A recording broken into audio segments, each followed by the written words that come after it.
অজ্ঞান করার দরকার নেই, কোনো রকম সেলাই করার দরকার নেই, ব্যান্ডেজ করার দরকার নেই, কাজ শেষে ফ্যান করা যাবে, প্রতিদিন গোসল করা যাবে। তো যখন মুসলমানি করাবে বাচ্চা তখন থেকেই সুস্থ। বাচ্চা প্রতিদিনের মতো খেলাধুলা করতে পারে, খাওয়া দাওয়া সবকিছু বরাবর, কোনো সবকিছু খেতে পারবে, সাধারণ জীবনযাপন করতে পারবে। এই উন্নত প্রযুক্তির মাধ্যমে আমার শিশু যদি সুস্থ থাকে তাহলে আমরা সুস্থ থাকি। কারণ হচ্ছে আমাদের পরিবারের সবচেয়ে সুন্দর দিন হচ্ছে আমাদের শিশুদের বেড়ে ওঠার দিনগুলো। কারণ পৃথিবীর সব কিছুর চেয়ে আমাদের পরিবারটাই আমাদের প্রত্যেকের কাছে অনেক প্রিয়। তাই আমাদের পরিবারে যদি আমাদের সন্তানরা যদি সুস্থ থাকে, বা আমার ছেলে বা আমার মেয়ে বা আমরা সবাই যদি সুস্থ থাকি, তাহলে সব কিছুই ভালো লাগে আমাদের কাছে। তাদের ভবিষ্যৎ সুন্দর পরিকল্পনা করা এবং সেই পরিকল্পনাকে বাস্তবায়ন রূপান্তরিত করা, এটা আমাদের একমাত্র দায়িত্ব এবং কর্তব্য। বিশেষ করে আমাদের সন্তানরা যখন জন্ম নেয় তখন আমরা মুসলিম হিসেবে আমাদের একটা দায়িত্ব থাকে কি, আমরা সুন্দর নাম রাখবো তাদের এবং তাদের প্রতি যত্ন নিব। তাদের প্রতি যে কর্তব্যগুলো আছে আমরা সবগুলো পালন করব।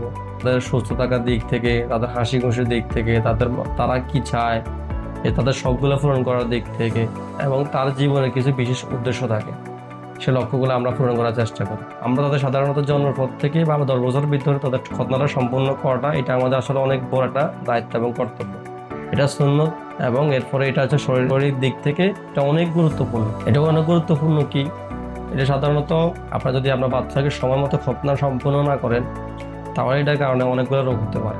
যেমন হচ্ছে ফাইমোসিসটা হচ্ছে আপনার বাচ্চার লিঙ্গের উপরে চামড়াটা আছে, এটা সাধারণত উপরের দিকে উঠে যায়, আস্তে আস্তে ছোট হয়ে যায়। ফাইমোসিসটার সমস্যা হচ্ছে বাবুর ভিতরে প্রস্রাবটা আটকে যায়, বিভিন্ন রকমের ব্যাকটেরিয়া জন্মায়, এর থেকে বিভিন্ন রকমের আপনার মূত্রনালী ইনফেকশন হতে পারে, ক্যান্সার হতে পারে বিভিন্ন রকমের, এরপরে এইচআইভি পর্যন্ত হতে পারে এসব কারণ। এরপরে হচ্ছে ব্যালানাইটিসটা হচ্ছে কি, পরের অংশটা আছে, সাদা অংশটা আছে এবং এই অংশটার উপর বিভিন্ন রকমের ব্যাকটেরিয়া জন্মায়, বিভিন্ন রকমের জীবাণু জন্মায়।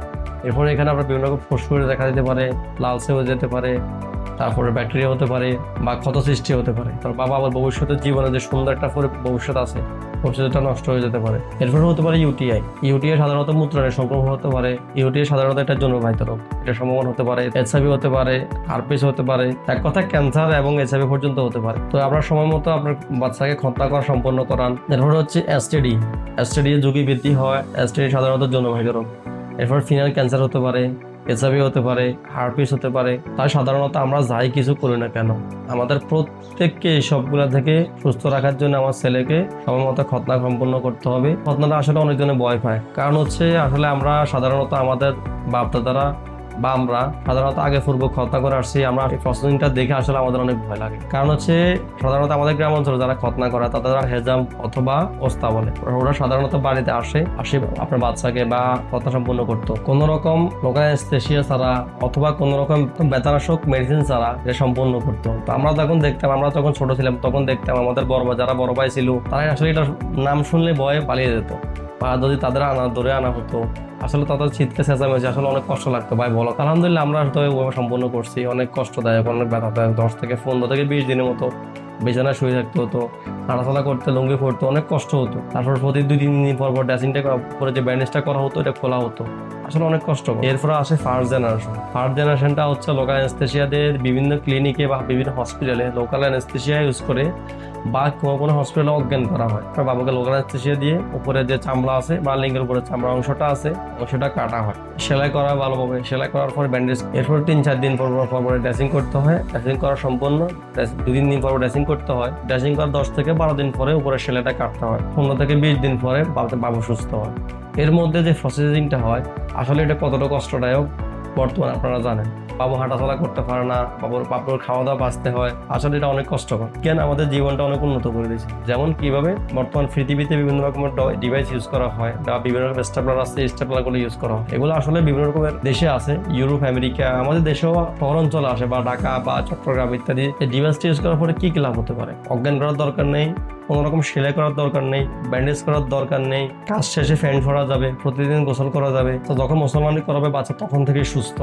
বাচ্চা প্রতিদিনের মতো খেলাধুলা করতে পারে, খাওয়া দাওয়া সবকিছু বরাবর, সবকিছু খেতে পারবে, সাধারণ জীবনযাপন করতে পারবে এই উন্নত প্রযুক্তির মাধ্যমে। আর যখন আমাদের বাপ-দাদারা ছিল বা আমাদের সময় যখন ছিল তখনের মধ্যে এরপরে ফার্স্ট জেনারেশনের মধ্যে কতটুকু পার্থক্য আপনারা আসলে চিন্তা করে দেখুন। এই ডিভাইসগুলো দিয়ে করালে আপনার বাচ্চা মোটামুটি 95% আপনার বাচ্চা সুস্থ থাকে, কোনো রকম ইনফেকশনের ঝুঁকিও থাকে না, বাচ্চা সুস্থ থাকে, প্রতিদিন খেলাধুলা করতে পারে। কিন্তু আপনি যদি কোনো ক্লিনিকে করান তাহলে আপনি আপনার দেখুন, চিন্তা করে দেখুন আপনার বাচ্চা কতটুকু কষ্ট বা আপনার বাচ্চা কতটুকু রিস্ক নিয়ে কাজটা করতে হয়। তো আসুন আমরা সবাই নিজে সচেতন হই এবং আপনার বাচ্চার জন্য সচেতনতা সৃষ্টি করি, যেন আপনার বাচ্চার সামনের দিনগুলো অনেক সুন্দর হয়। তো আপনারা যদি চান যে আপনারা খতনা সম্পূর্ণ করবেন, আপনাদের জন্য কথাটা আমরা নিয়ে আসছি। আমাদের কাছে খতনাটা আছে, আমাদের কাছে 3-4 রকমের ডিভাইস আছে, তারপরে আমাদের কাছে স্টেপলার সিস্টেম আছে। আপনারা যদি চান আপনারা আমাদের সাথে যোগাযোগ করতে পারেন। আমাদের যোগাযোগ করার ঠিকানা হচ্ছে এটা, আমাদের ফেসবুক পেজ আছে, ওখানে ফলো করতে পারেন।